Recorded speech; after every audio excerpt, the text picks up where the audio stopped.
Vitaly, bro. So we're with our good brother here, Mykola Melnyk. For our viewers who might not know your history, I don't want to go through the whole history, but just tell us who you are and the service that you did here in Ukraine. Mykola Melnyk, Sergeant Lieutenant, Commodore Company Technical Group Bradley. Now I'm a veteran. I'm start to fight for my country during the Revolution of Dignity to 2023.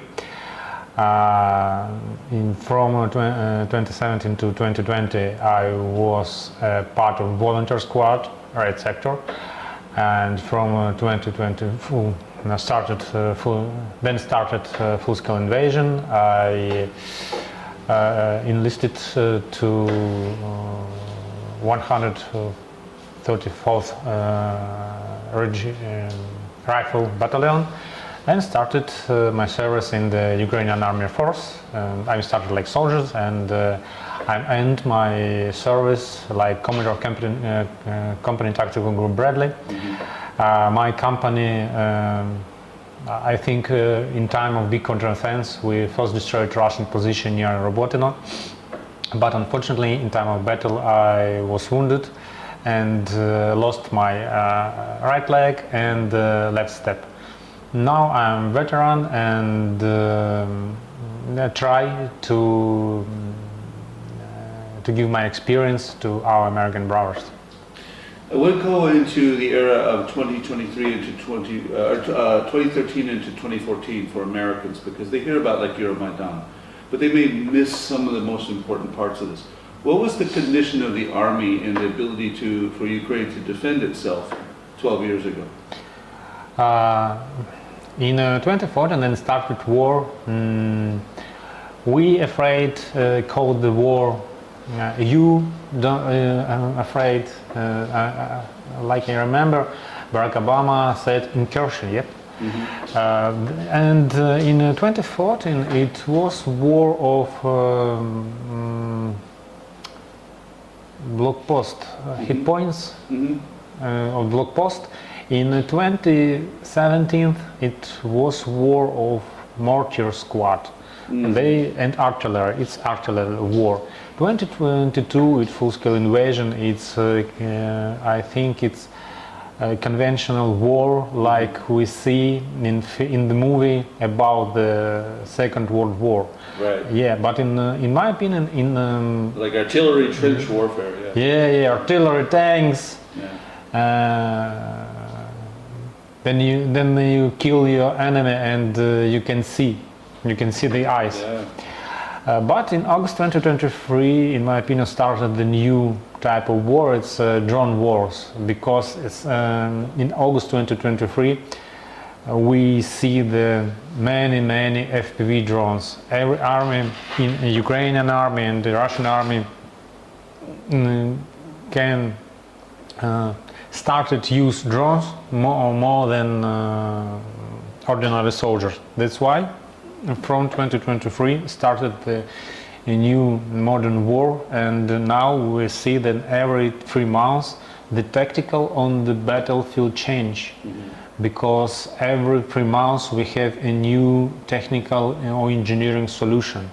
That's why, and that's why you must understand that the war very quickly changed. It's not like 80 years ago that in the war started you have tank, war ended you have tank. Right.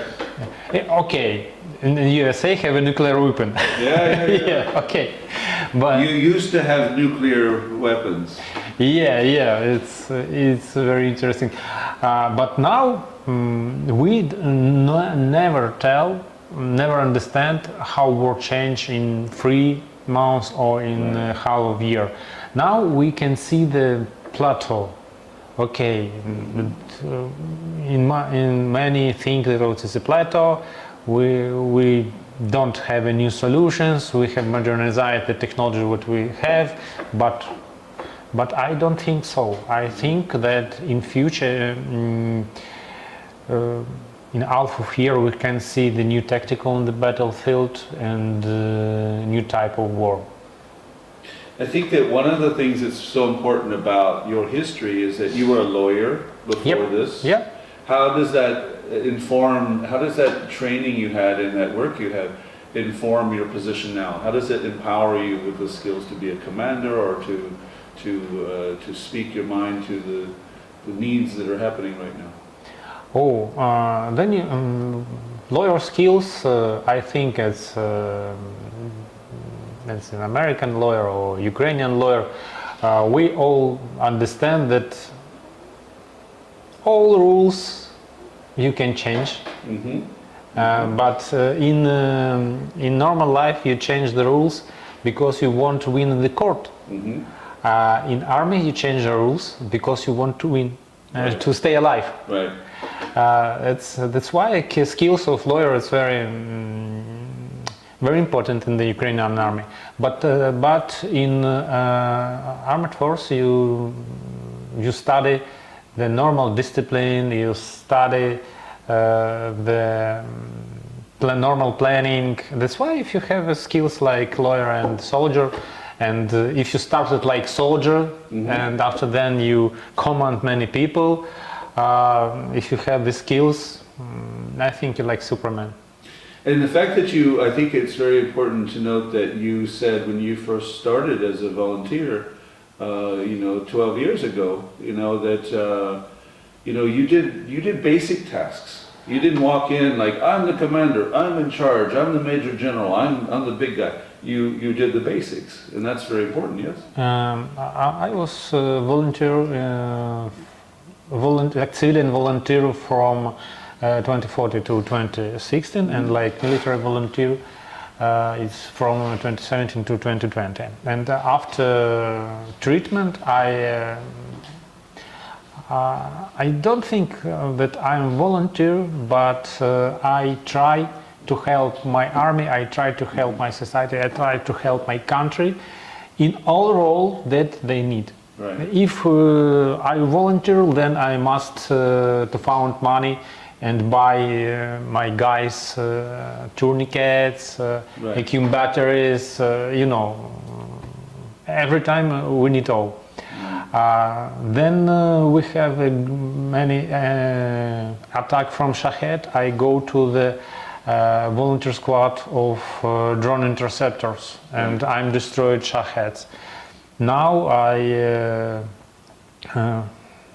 live in USA, and they have a lecture in your university, and I try to explain my experience, my military experience, the experience about technology, because I want that your citizens in new war stay alive. Because now knowledge, it's the knowledge protect life. That's right.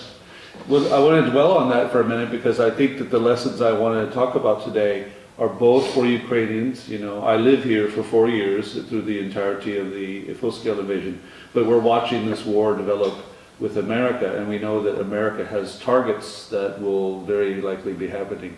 So the message I'd like to have to those is you all have a part in this war, and like you speak about the mobilization issues here. So let's talk to that. Every country has a mobilization issues. Yeah. Every. Right. Yeah. In American, you have a great joke in time of Second World War. Buddy, what do you do in army? In first, I love my country. In second, they catch me. In Ukraine, same. Right. In first, go on the war volunteer who have a great moral. He won't kill Russia. Second wave, it's the guys that, okay, I don't war, but okay, we have war, okay, I go to the war. Third waves, it's the scared man. They scare everything, and they have very bad moral. They don't need to go on the war. They every time have a problem in the service, but it's normal. Right. Because for these 3 waves you need 3 types to decision. These guys, first wave, you must take a rifle and say enemy in this way. That's all. They have a great initiative. They They need only understand where is the enemy. Right. Second, you must training because training then man have many knowledge about the war. He don't scare, and after then you have small propaganda because normal, you're brave and great. Who is Russian? You kill them. Right. Yeah. Third way, you must have a big propaganda in your country. Every time you must explain him, you must kill or die. I think that's the reality people don't understand, because you have people in the West, not just America, but I hear too many Americans say this. Oh, there's all this blood, we want to stop, and they make it like Russians and Ukrainians are just fighting for no reason, like just some sort of ethnic warfare or old brothers that are fighting. And I think people misunderstand that, especially from the Ukrainian side, like, if I don't defend, they will kill my family, they will kill my neighbor, and let's talk to that. If we don't defend, in our city, we have a Bucha.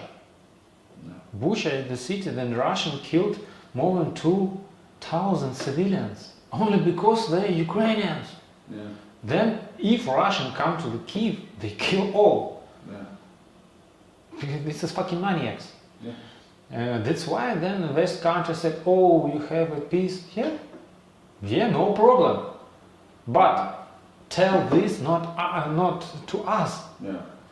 Go to the Kremlin, and Russians must get away for our country. Ukrainians don't start this war. Right. We only protect our houses. We only protect our families. Why you say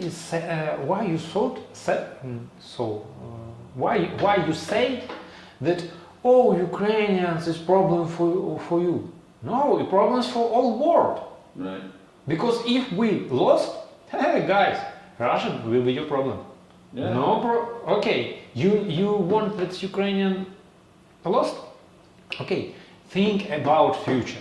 Think about how you will fight against Russia without Ukrainian technology, without Ukrainian infantry, without Ukrainian FPV operators, and all.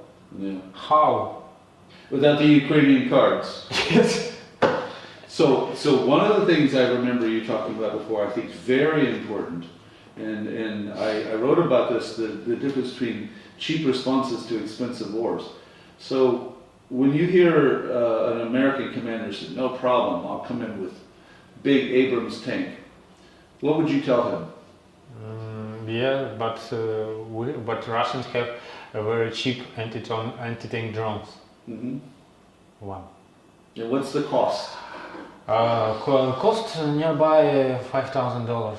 Yeah. Abrams cost nearby $1 million, and this cost $5,000. And this is problem because I have a conversation with your colonels, and they, Mykola, how many Bradleys we need if we want to destroy the modern Russian tank? And I tell, you don't need Bradley. You need only 2 anti-tank drones. First destroy the armor, second destroy the tank. Right. That's all. In Iraq, I destroyed Russian incursion. Yes, but in Iraq you have a modern vision. Bradley was a modern Icals. Iraqs have old T-62. It's an old model. But now you don't need Bradley. Now you need drones. But in Iraq, okay. But in Iraq. Okay. I tell my opinion. Yeah. You can hear or you don't need hear. It's your problem in future. But if you don't understand modern war, you lost a soldier. And after that, I want to see how you tell mothers of your soldier that these guys falling on the battlefield because you make a mistake. Right. I see. when the Americans and others, British and Canadians and Colombians come here to fight, what have you seen in the changes between 2022 and now? And more important, what is it that they bring back to these countries and experience that you think we should do? But first, what did you see in the evolution of their learning here in this war? Unfortunately, I can't see the evolution. Unfortunately, I see that in the first day of war, yeah, we have a good international legion with American guys, with British guys, with Poland, all European countries. And now I don't see the evolution of this volunteer moving yet. Yeah. It's terrible, and it's a very big mistake for Ukraine. Ukrainian generals make mistake. Okay. Because in my opinion, your American citizen who fought in Ukraine is the best propaganda for all West war, for all civilization war, for all country. It's not only soldier. Sure. It's a symbol that we fought together, that we warred together against tyranny, against dictators. And our generals, oh, it's only soldier. Right. In my opinion, it's a very stupid position. Colombians, they don't come back to Colombia because they come to Ukraine because they want to live in Europe, in Europe, and they have a problem. Then they come back to Colombia. In my opinion, they have some problem with Colombian's law. Yeah. That's why if American come back to USA, then Colombians stay there. But I know many American guys who stay in Ukraine because for American it's not a veterans. In Ukraine, the veterans in Ukraine, they have government support. Yeah, not great like in USA, but support. And if the guys have amputation in Ukraine, they have a prosthetic, and in Ukraine we have a normal medicine, the greatest medicine in USA. Yeah. Your doctors save my left leg. Yeah. But if your wounded is not hard like me, Ukrainian medicine normal. Some of these citizens stay in Ukraine because they don't understand what they do in USA. And now in Ukraine they have brothers in arms, and in Ukraine they have sometimes a beautiful Ukrainian woman who make a very good delicious. And Ukrainian women have a house, flat. Yeah, and then they said, okay, I have a normal country in war, less than 12 years in war, but we have good pierogi. So we also have I think you bring up a great point, is we have veterans who have returned back to the United States or UK or Canada, and because it's not covered by the Veterans Administration, they need help. You spoke very well about this when we talked many times about the need to provide, basically sort of NGO level or nonprofit organization level support. So what do you think we should be doing to do this? Where are we at with this? No, I think yes, you need NGO who об'єднувати, об'єднувати. The organization? Organization for support American citizens who fought in Ukraine, because it's American citizen. First, it's American citizen. Second, it's a great guys who great knowledge. In my opinion, you must support them, you must protect them, and you must take their knowledge for American army. Because knowledge saves lives. Right. Because it's not Ukrainians. Okay, maybe you don't want to have a deal with Ukrainian veteran. Okay, it's no problem. It's your government, it's your country, it's your rules. But the guys who fought in Ukraine, it's great guys. It's the gold of America. Right. And if you don't support them, if you don't give them, if you don't take their knowledge about the war, it was a very big mistake. Right. Very big.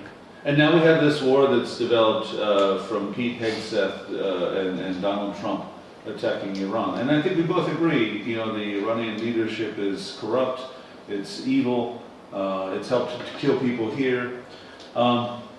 But you bring up a good point about the tactical knowledge that they bring back, and that it's in the moment. In this moment, unfortunately, I said about it, and I repeat, you don't understand what is cheap war, because you have great technology, you're very expensive, you have very big missiles, but Iran have more Shaheds that you have missiles.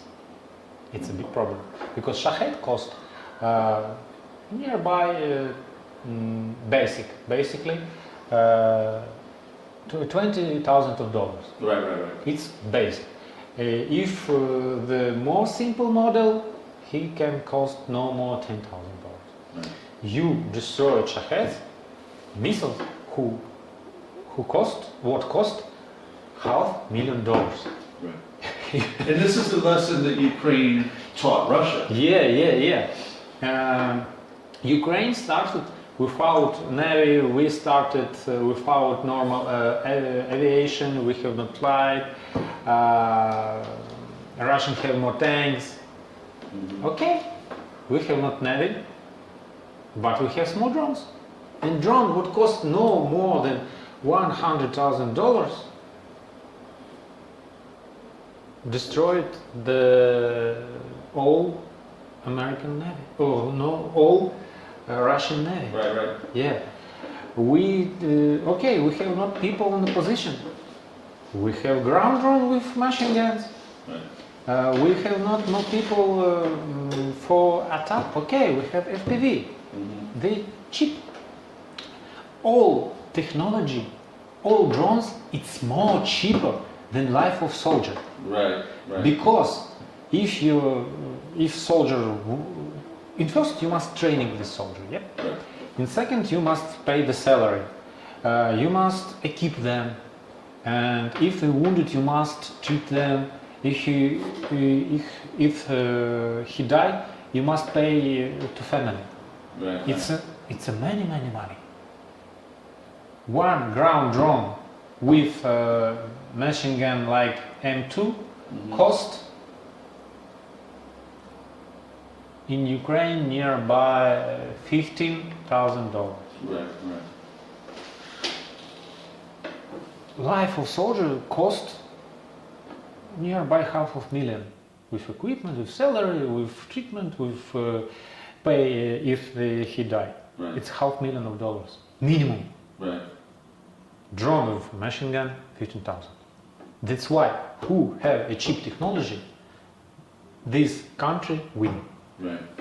I wrote an article last week about comparing the wisdom of Sun Tzu and the art of war, and the lessons that were not learned by either Putin or Trump. And the biggest one was, he says, don't ever launch a war that you don't know you're already going to win. Yeah. And now we see both of those guys have both launched a war. Now Putin, he's losing the war, and then we know that there are losses here, but he's losing the war because he's expended all of those Russians, all of that resource. He's destroyed their economy. He clearly demonstrates for every time he throws missiles at us, it's no pensions for the people, you know. So the lessons in America that are beginning to be learned, let's say that. We started in time of when started full-scale invasion. Russian fight against Ukraine and USA support. In 2025, we fight Russian against Ukraine without USA support. In 2026, we see like Ukraine fight against Russia What have Ukraine? What have American support? Yeah. But now you've become the teachers. Yeah, but I think we win in this war. Yeah. But the key points for American army is in first you must teach our experience. Yeah. You must take our technology. You must take our tactic.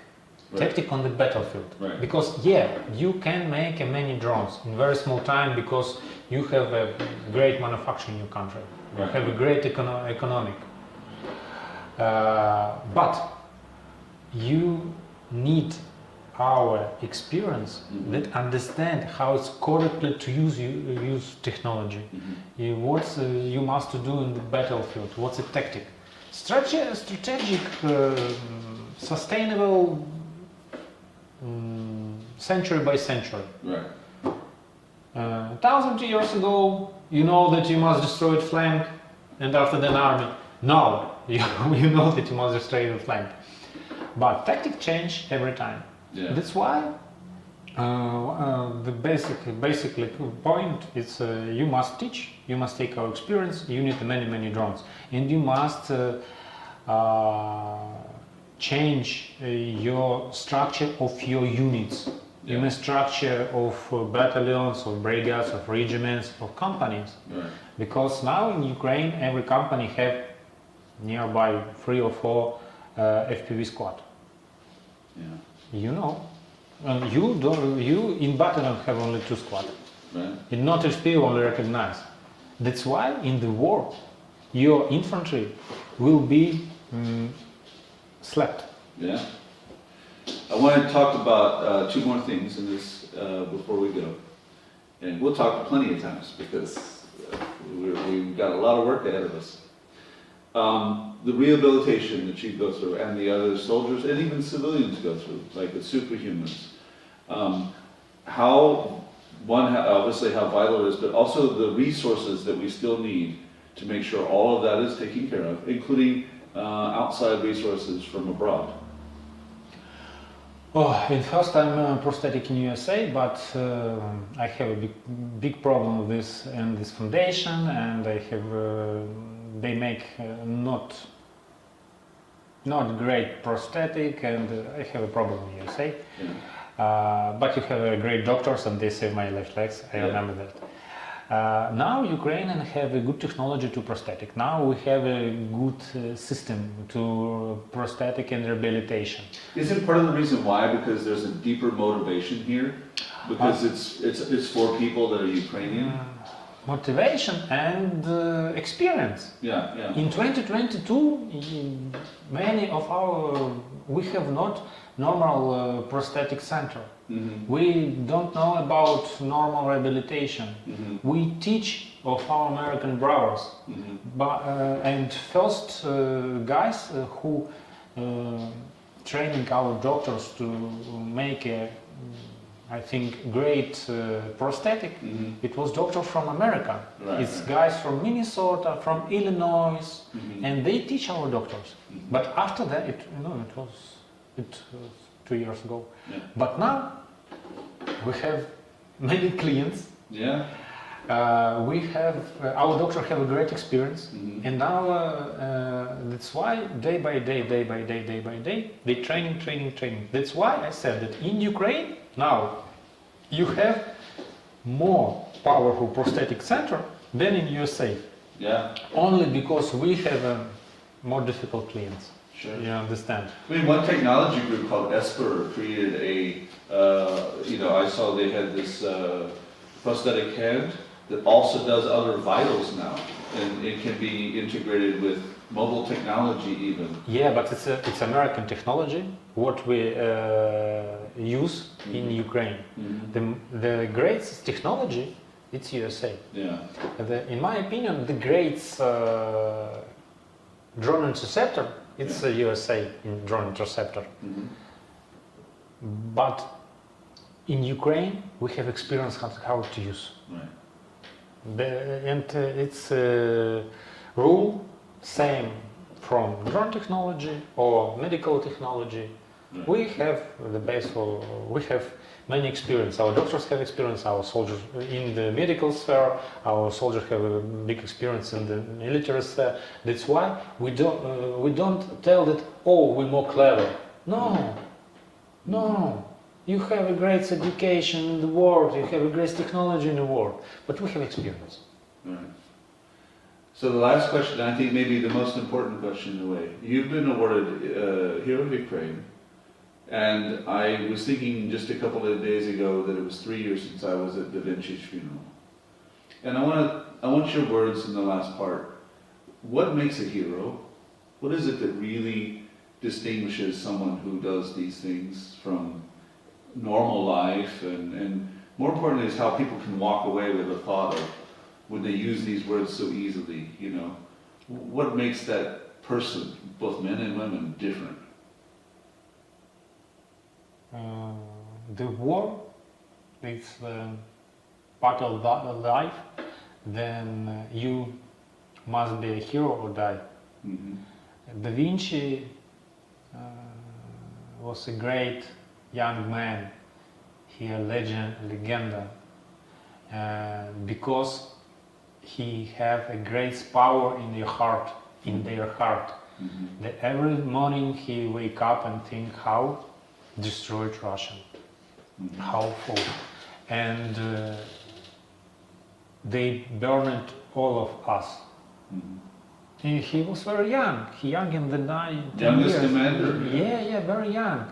Then he started command of company. He was only 20 years. Mm-hmm.